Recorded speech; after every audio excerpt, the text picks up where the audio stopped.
Hello, everyone. My name is Deborah Felsenheld, and I am a parent of a child with a disability. I'm here today to talk to you about how to navigate the system with a child with a disability in order to get the best results you can for your child. A little bit about me. I live in New York State.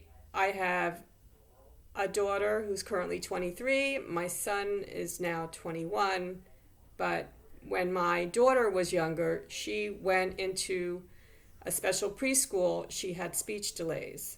The first thing I would recommend you do is if your child is not reaching milestones. For example, my daughter was not speaking as much as she should be. She should have been speaking in more sentences by the time she was 2 years old. So we ended up getting her tested. I would recommend that highly. If you see that your child is not reaching the milestones, that you get them tested as soon as possible, and then they can receive the services that they need. In my daughter's case, she went to a very good preschool that was appropriate for her.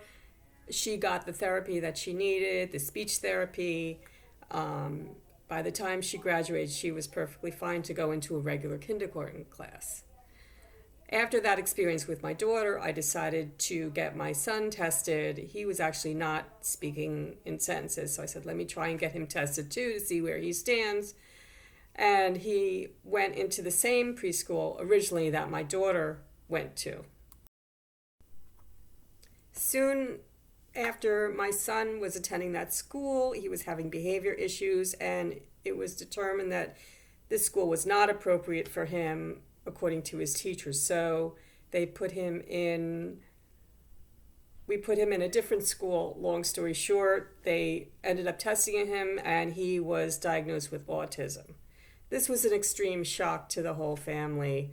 That's one thing that is very tough to get over, is just the initial shock of finding out that your child has a severe disability.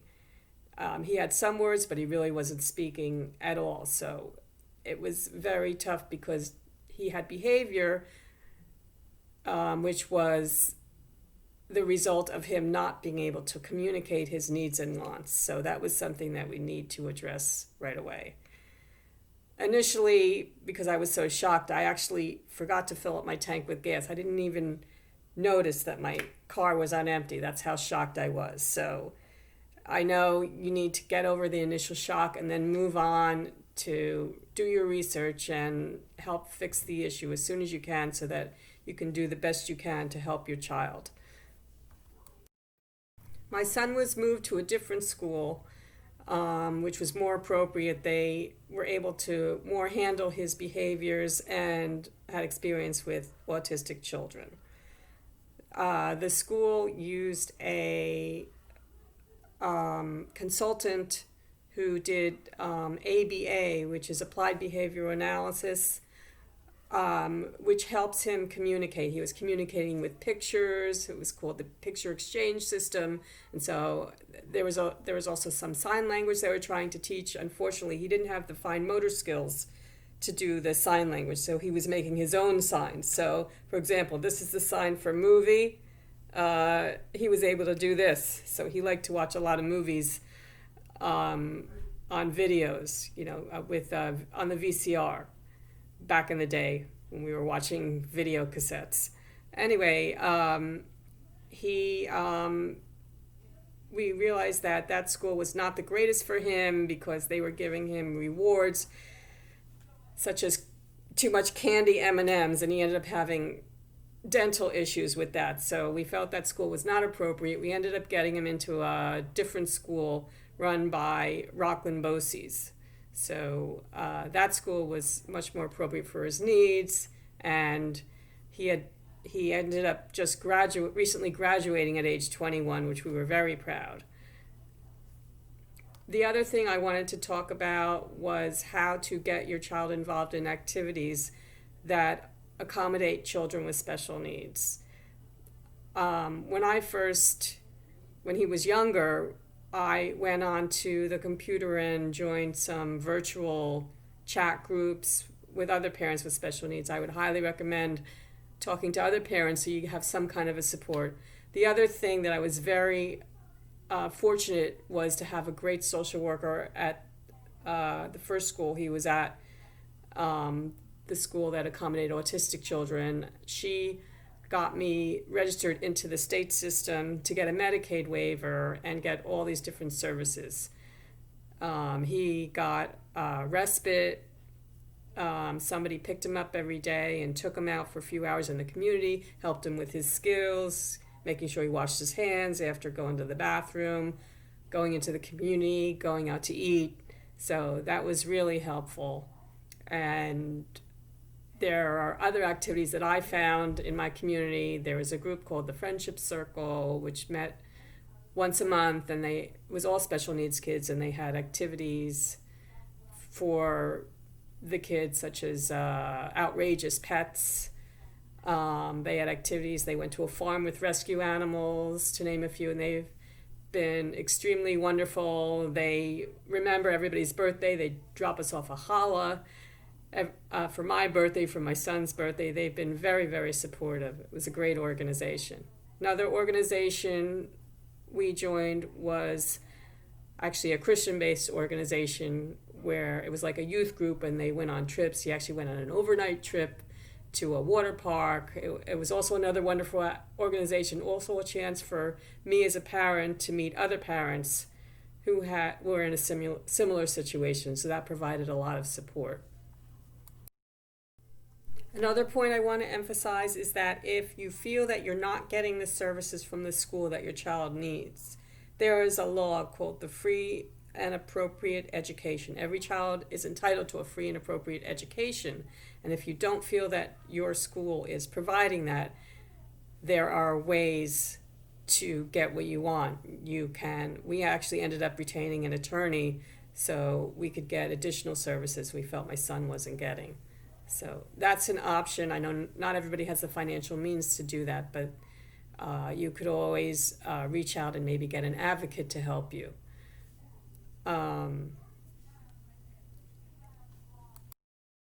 Another thing that I wanted to talk about was medication. We had some behaviors, especially during puberty, that were terrible. I was getting scratched and bruised. My son was hitting. It was very, very difficult. So we ended up putting him on some medication, which really worked in the beginning, didn't work. We found another doctor, a psychiatrist, who was able to prescribe the right medication for him that helped with his anxiety. Just so you know, medication was a last resort for us. We didn't really want to put him on medication, but sometimes that would be the best option. We're so glad we did that because it's made he's so super calm now. He's such a great kid.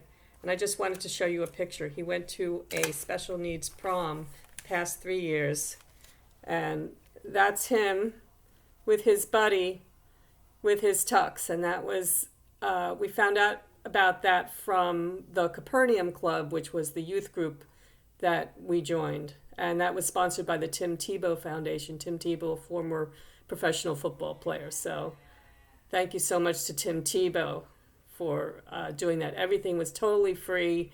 They even had a catered meal for the parents to hang out. So it was really a wonderful event. A few other activities that are out there for special needs kids are, if you live in the New York area, TDF, which is the Theater Development Fund, sponsors autism-friendly performances. And I've been to several of those. Those are wonderful. They have trained volunteers. Everybody there has a family member, bringing a family member to the theater, let them experience it. So we've seen Spider-Man, we've seen Elf the Musical, we recently went to a show of Wicked. They have trained volunteers, they have a quiet room where you can bring your child if they're getting antsy or whatever, and it was just a wonderful experience. So if you live in the New York Metropolitan Avenue area, once Broadway resumes after this pandemic, I would highly recommend that as an option. The ticket prices are not as expensive as a regular Broadway show. It's subsidized by many different sponsors. So that's also a wonderful thing. Two other activities I'd like to tell you about are Challenger Little League, which is a little league for special needs kids. It's a wonderful experience. Every child gets a buddy that helps them. Every kid gets a chance to hit. They run the bases, and they have a team coach, just like a regular little league, except it caters to the special needs kids. And there's different levels. It's up to age 21, but after age 21, there is another league that you can sign your child up for if they enjoy it. And it's outdoors, so it gets them fresh air, gets them exposure to other kids, and it's really was a great experience for my son. Another activity we just did this past winter was buddy ball sports, and that was the sport of basketball, which is very similar to Challenger Little League. Every kid gets two buddies, actually. They're high school kids, and they take them around. They do different drills with basketball, and then they get a medal at the end of the session. And all these activities are for a nominal fee, so it makes it very affordable. And one more activity he really enjoyed was therapeutic horseback riding. I actually found out about it from a woman that I played tennis with. She runs the whole program, so I was very fortunate to find out about that, and that's something that he really enjoys. And afterwards, he's so calm, and he loves riding on the horses, and his favorite thing is to trot. So I look forward to going back to that once this pandemic ends. I just wanted to say that all in all, I've been happy with the school he's been in since 2006. He's been within the same school, and since he just turned 21 last November, he has graduated. And I just wanted to show you his school picture. This is Noah, and we're so proud of him that he graduated and he's done so well.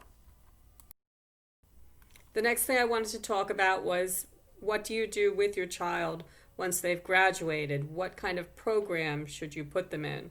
It depends on how high functioning they are. Now, for my son, I was always told by the teachers that he would be best served with a program that has a site based. In other words, they stay at the same place, but they also go out and do different activities. The other program that's available is called the WOW program, which stands for Without Walls, and that's a program where all they do is just go out in the community. They really just meet at a central location. They go out on different trips and all of that. Currently, we're in the middle of the 2020 pandemic, so the Without Walls program is not operating, but I'm very fortunate that my son was still accepted to the site-based program, and they are going to be starting hopefully in the next couple of weeks. So he's looking forward to that, just 4 hours a day, something for him to do.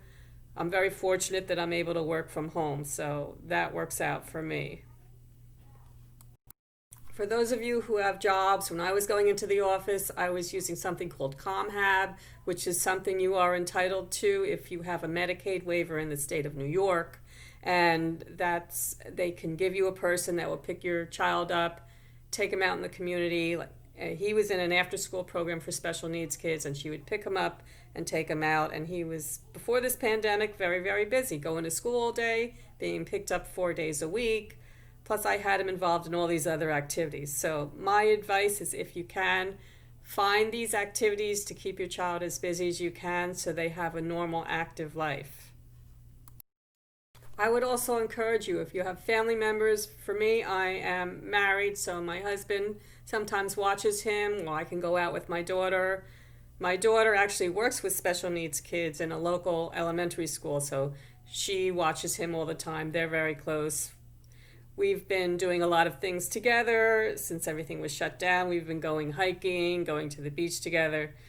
So we've been doing a lot of things we normally wouldn't do if not for this shutdown. So that's kind of a silver lining. The last thing I want to stress, if at all possible, do stuff for yourself. You know, your life should not be all about being with your child with special needs. Sometimes you need to go out, like any parent with any typical child. Do stuff for yourself. get help if you can, ComHab or respite. We had an overnight respite that we used to send him to 1 weekend a month, obviously before the shutdown. I love tennis, so I go out, play tennis with friends. I'm captain of a summer league currently. So doing stuff for yourself only keeps you healthy and happy, and you're better able to help your child. So I hope this video has been helpful. Thank you so much for listening, and I hope you all have a great day.